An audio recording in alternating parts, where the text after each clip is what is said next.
ब्रह्मों की तरह सन्नाटा फैल गया था। आकाश पर काले बादल मंडरा रहे थे, जैसे विध्वंस की कोई प्राचीन भविष्यवाणी आकार ले रही हो। जलते हुए मैदान के बीचों बीच, जहां अभी कुछ समय पहले तक रुद्र खड़ा था, अब वहां सिर्फ धुआं और टूटी हुई सांसों की गूंज थी। उसके चारों ओर पल्स के योद्धा और वारिजू के सैनिकों की लाशें बिखरी थी। पर युद्ध अभी समाप्त नहीं हुआ था। रुद्र घुटनों के बल गिर पड़ा। उसकी सांसें टूटी फूटी थी, शरीर लहूलुहान। उसके कंधे से मांस लटक रहा था, एक आंख से रक्त बह रहा था और बायां हाथ लगभग निष्क्रिय हो चुका था। शरीर झुलसा हुआ, लेकिन उसका मन उससे भी अधिक बिखरा हुआ था। वो दर्द में करहाता रहा। फिर अचानक उसके भीतर कुछ दरकने लगा। ऐसा लगा मानो किसी अदृश्य शक्ति ने उसके भीतर की जड़ों को खींच लिया हो। फिर वो हुआ जिसकी किसी ने कल्पना भी नहीं की थी। उसकी आंखें अचानक सर्प की तरह लंबवत हो गई, पीली, चमकती हुई। सांसें गहरी और अनियमित हो गई। उसकी त्वचा पर छोटे छोटे काले और चांदी जैसे स्केल उगने लगे। खून अब लाल नहीं, बल्कि जलते अंगारों जैसा दिखने लगा। उसकी रीढ़ के पास अंदर एक पुरानी शक्ति जाग रही थी, ओवरलोड, जो अब तक उसके शरीर के हर कोने में फैल चुकी थी, अब मणिपुरा चक्र की ओर केंद्रित हो गई थी। वो चिल्लाया, इतना तीव्र कि आकाश कांप उठा। उसके भीतर का दर्द अब कोई साधारण पीड़ा नहीं रही, वो एक असहनीय ज्वाला थी। उसकी हड्डियां मानो पिघल रही थी, नसों में जैसे कोई तेजाब दौड़ रहा हो। पर तभी सब शांत हो गया। रुद्र की आंखों की चमक बुझ गई। उसका शरीर फिर सीधा खड़ा हुआ, पर अब वहां रुद्र नहीं था।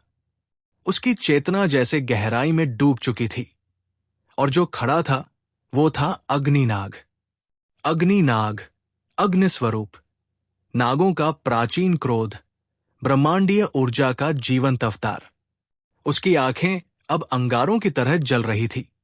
स्केल्स हर पल जलते और फिर पुनर्जीवित होते जा रहे थे। उसकी सांस से हवा जल रही थी। हर कदम के साथ धरती दरक रही थी। वो रुद्र नहीं था, वो विनाश था। उसके चारों ओर वारिजू के बचे हुए सैनिक पीछे हटने लगे, पर बहुत देर हो चुकी थी। अग्निनाग ने अपनी दोनों हथेलियों को सामने फैलाया और उनमें से ज्वाला फूट पड़ी। एक ही क्षण में 5 सैनिक राख बनकर धरती पर गिरे। उनके अस्त्रम, परिरक्षण ढाल कुछ काम नहीं आया। आकाश में बिजली चमकी, लेकिन वो अब किसी मौसम की गूंज नहीं थी, वो उसके भीतर के ज्वालामुखी का संकेत थी। अग्निनाग ने छलांग लगाई और एक पल में एक पूरे समूह को चीर दिया। उसकी गति इतनी तीव्र थी कि आंखें उसका स्वरूप देख भी नहीं सकी। हर वार में सैकड़ों वर्षों की पीड़ा थी, नागवंश का अपमान और रुद्र की आत्मा की चीखें। किसी ने पीठ पीछे से उस पर प्लाज्मा लैंस फेंका, लेकिन जैसे ही वो चमकती किरण उसके शरीर से टकराई, वो वही जलकर राख हो गई। उसके चारों ओर ऊर्जा का कुचक्र बन चुका था, कोई साधारण ऊर्जा नहीं। ये प्राचीन तांत्रिक अग्नि थी, जिसमें देवता भी झांकने से डरे। अग्निनाग ने एक और सिपाही की ओर देखा, सिर्फ देखा, और उसका पूरा शरीर जलने लगा। उसने किसी मंत्र का उच्चारण नहीं किया, कोई तकनीकी उपकरण सक्रिय नहीं किया। ये बस उसकी उपस्थिति थी, जो सब कुछ भस्म कर रही थी। चारों तरफ चीखें गूंज रही थी। सोल्जर्स भाग रहे थे, पर जैसे ही कोई सीमा लांघता, जमीन से नागों की आकृतियां निकलती और उन्हें खींचकर जलते हुए धरातल में समा लेती। एक क्षण ऐसा भी आया जब आकाश रक्तवर्ण हो गया। ये कोई प्रतीक नहीं था, ये चेतावनी थी। अग्निनाग की उपस्थिति ने प्रकृति की सभी सीमाएं लांघ दी थी। हवा में नागों की फुफकार थी, धरती पर ज्वाला की चाल और आकाश में क्रोध का गान। कोई नहीं बचा, कोई चिल्ला नहीं सका। अग्निनाग बस चल रहा था, निर्जीव, निष्प्रिय, निर्विचार, जैसे वो कोई जीवित शाप हो, कोई प्राचीन यज्ञ की अधूरिया होती। हर एक कदम एक युग की विरक्ति जैसा भारी। और अंततः चारों ओर सिर्फ राख बची। युद्ध समाप्त नहीं हुआ था, वो नष्ट हो चुका था। समय ठहर गया था और अग्निनाग रक्त और ज्वाला में नहाया आकाश की ओर देखता रहा, जैसे उसे कोई बुला रहा हो। कोई जो रुद्र से परे था, कोई जो उसे अग्नि की कोख से निकाल लाया था। अब बस शून्यता थी और उसके बीच जलता हुआ सर्प। धूल और राख के उस इन्फर्नो में जहां धरती चीर रही थी और हवाएं जल रही थी, वहां अब एक ही चीज बची थी, विनाश।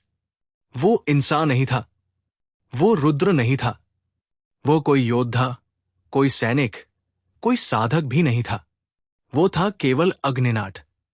उसके शरीर से निकलती आग अब हवा को भस्म कर रही थी। उसकी त्वचा पर जमी नागशल्कों में से एक एक फांग से लपटे फूट रही थी। उसकी आंखें, उनमें पुतलियां नहीं थी, बस अग्निकणों से भरी दो ज्वलंत गोलियां थी जो हर दिशा को चीरती थी। जहां उसका पांव पड़ता वहां जमीन चटकती, जहां उसका क्रोध उमड़ता वहां आकाश कांपता।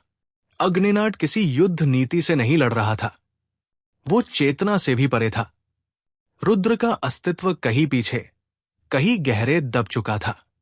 अब केवल इंस्टिंक्ट था, नागा का वह ज्वालामुखी जो हर उस वस्तु को भस्म करने आया था जिसने उसकी चेतना को छुआ। शत्रुओं की दूसरी वेव सामने आई। ये वे सोल्जर्स नहीं थे जो आमतौर पर भेजे जाते थे। ये थे extra level elite cyber soldiers, वारिजू की विशेष टुकड़ी, जिनके हथियार क्वांटम डिस्टॉर्शन कैनन्स थे और जिनके शरीर पूरी तरह बायोमेक इन्फ्यूज्ड थे। लेकिन अग्निनाथ रुका नहीं। एक सोल्जर ने जैसे ही क्वांटम कैनन एक्टिवेट किया, अग्निनाथ ने अपनी दोनों बाहें फैलाई। उनके बीच में जैसे एक अग्नि चक्र घूम उठा।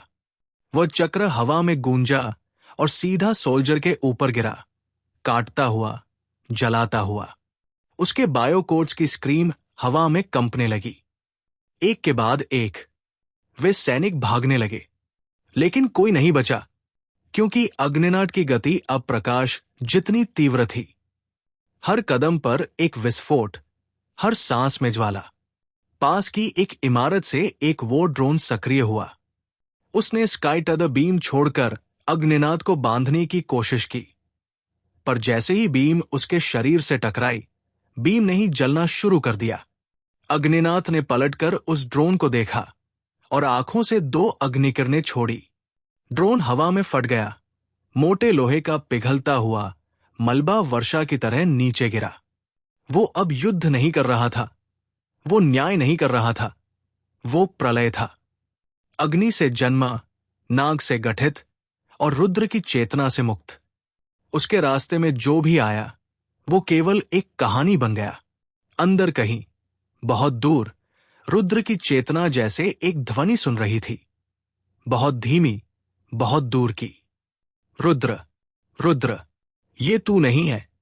पर वो आवाज जैसे किसी और ब्रह्मांड में थी। अग्निनाथ उस आवाज से परे था। वो उस तल पर था जहां चेतना मौन हो जाती है और केवल ज्वाला बोलती है। तभी जमीन में एक दरार पड़ी। किसी एंशिएंट सील की तरह धरती का एक हिस्सा फट गया और वहां से निकला एक भारी एनर्जी पल्स। वो पल्स वारिजू का कॉन्टिंजेंसी वेपन था, एक ancient core sealed beneath the battlefield, जिसका एक्टिवेशन कोड केवल अज्ञात डीएनए पर काम करता था।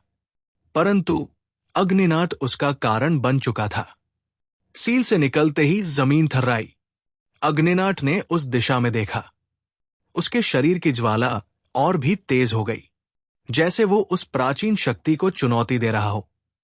उसने एक कदम आगे बढ़ाया, धरती दर की। एक और कदम, हवा भभकी। अब अग्निनाथ उस सील की ओर बढ़ रहा था।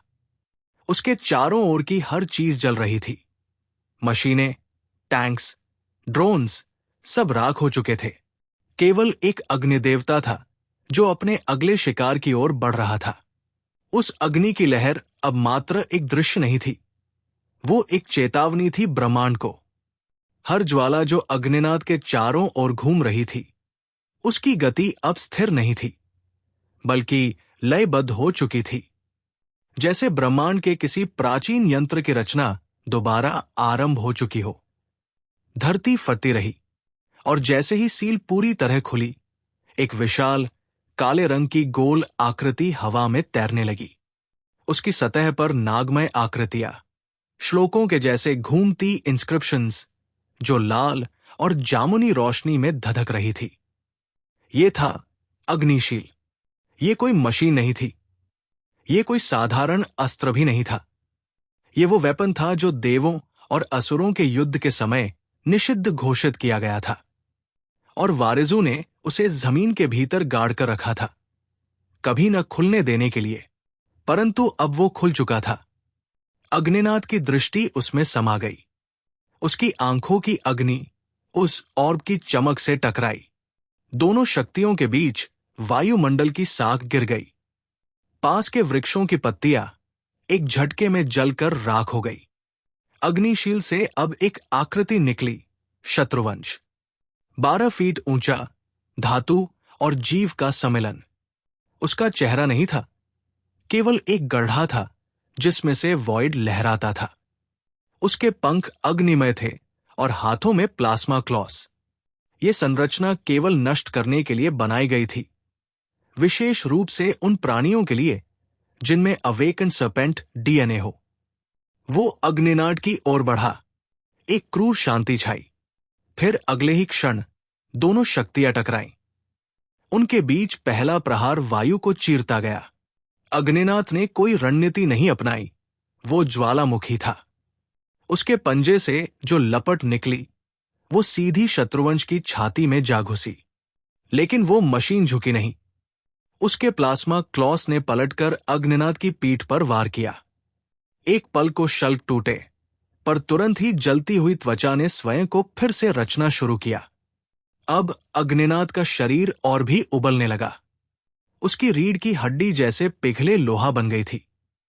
उसकी सांसें अब अग्निवायु बन चुकी थी। उसने मुंह खोला और एक अग्निश्वास छोड़ा, जिसमें सर्पेंट एनर्जी थी।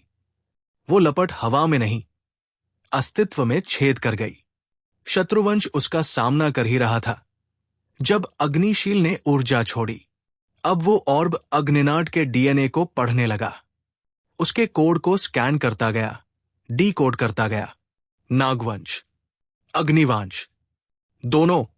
ये असंभव था। ऐसा रक्त किसी ग्रंथ में नहीं लिखा गया था। वो कोई त्रुटि नहीं था, वो अनोमली था। अग्निशील का स्वरूप बदलने लगा। उसके चारों ओर बन रहे मंत्रों का मंडला अब नए ढंग से घूमने लगा। वह या तो उसे आत्मसात करेगा या फिर उसे ही नष्ट।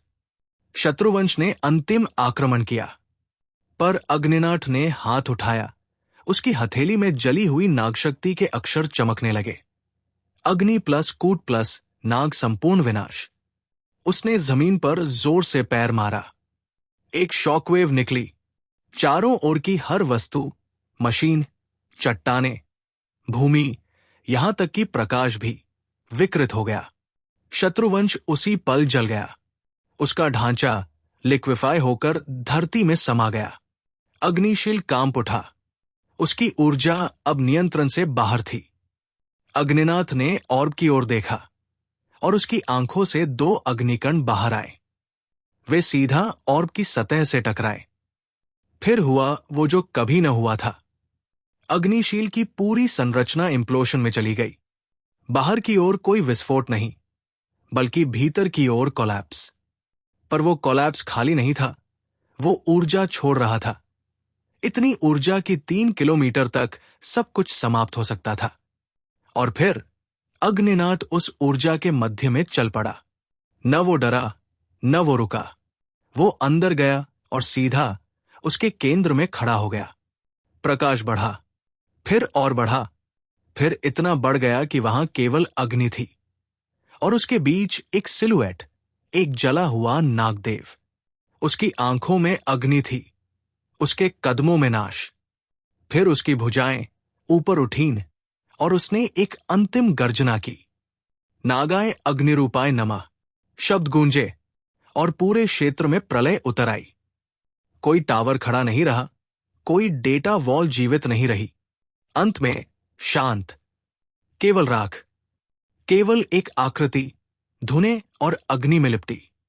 वो अभी भी खड़ा था। रुद्र अभी भी नहीं लौटा था। और दूर कहीं, कहीं बहुत दूर, समय की सतह पर एक ध्वनि तैरती रही, अब तू ही रचेगा या तू ही विनाश बनेगा।